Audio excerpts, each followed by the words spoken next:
Hello, hello, hello. It is November 1st. I believe it's the new moon tonight, new month, Thanksgiving on the horizon. Holiday season has started with the shopping already. I'm going to stop by with another quick story.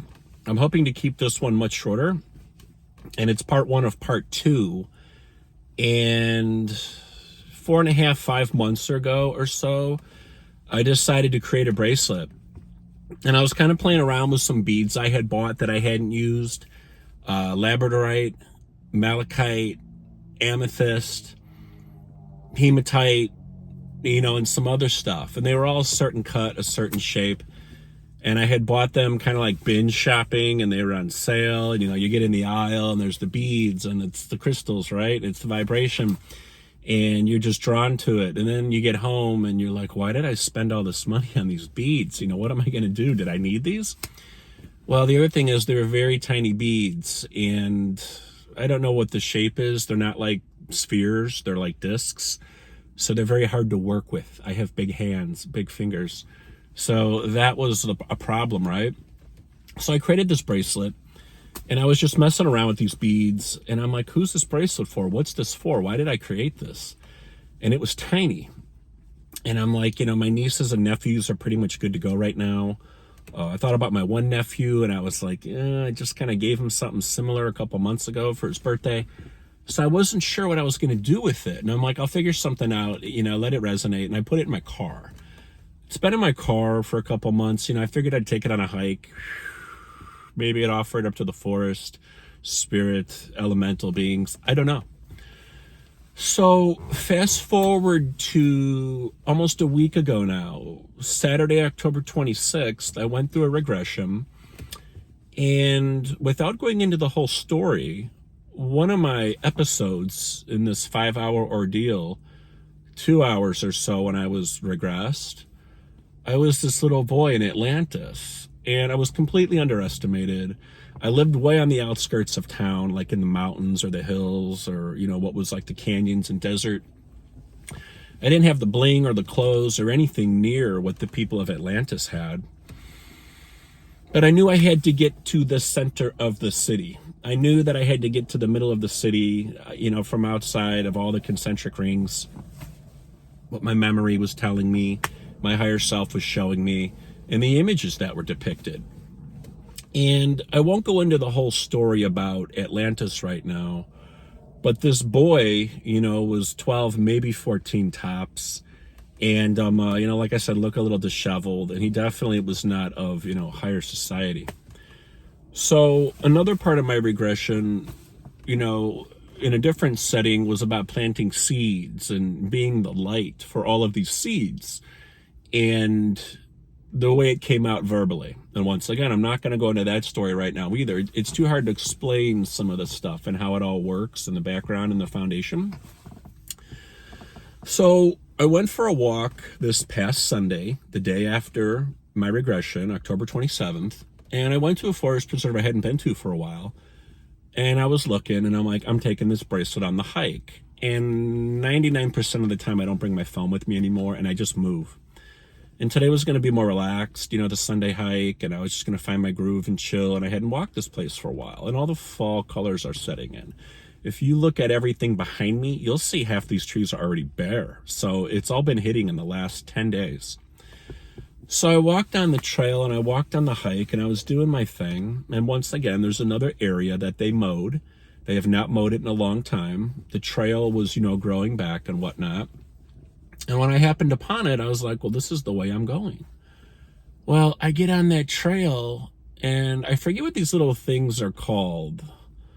They're like milk duds, or whatever, the plants that have the pods, and they start to open up, and they unleash hundreds of little white fluffies with the seeds. Oh, I can't even think of what those are called right now. Well, about 9 or 10 of those pods had opened up and just dumped all in the same spot. There were hundreds and hundreds and hundreds of these white, fluffy little floaties with the brown seeds attached. I've never seen anything like that on a hike with that many concentrated in one place.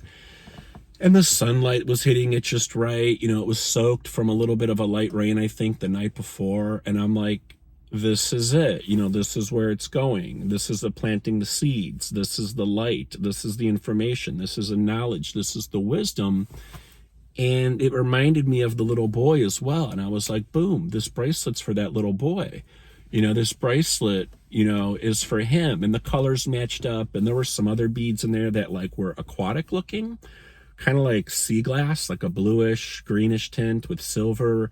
And, they're transparent or translucent. When you move them in the sun, they change color, little purple sheen, little green, a little gray, just like the labradorite, the amethyst, and the malachite, and the silver hematite, and even the black lava stone that I used.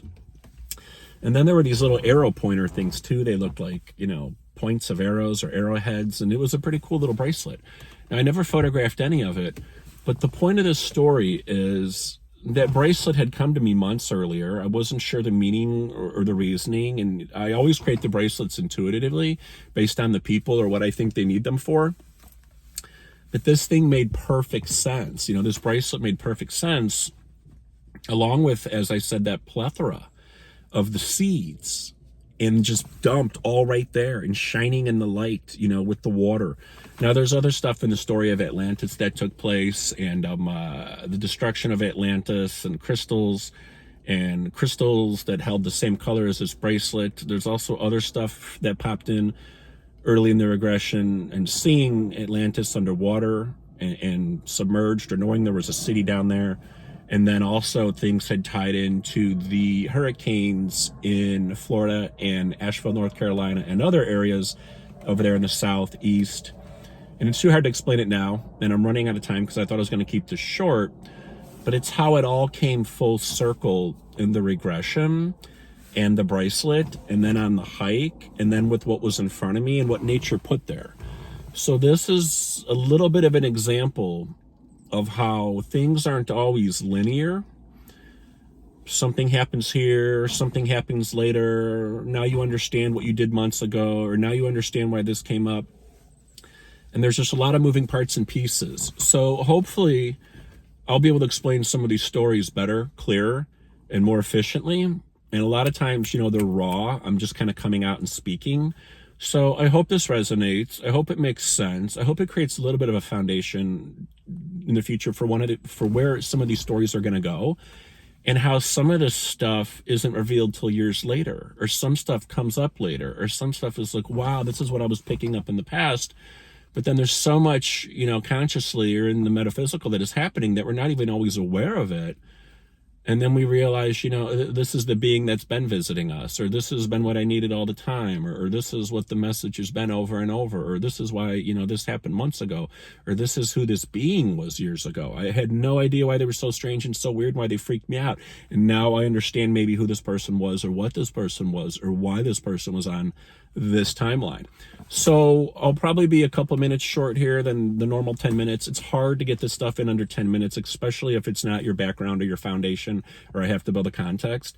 But I hope you are all well. Happy November. Peace, love, and light to all of you.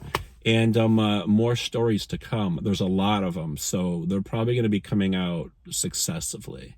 I hope you are well. Have a great weekend and be safe.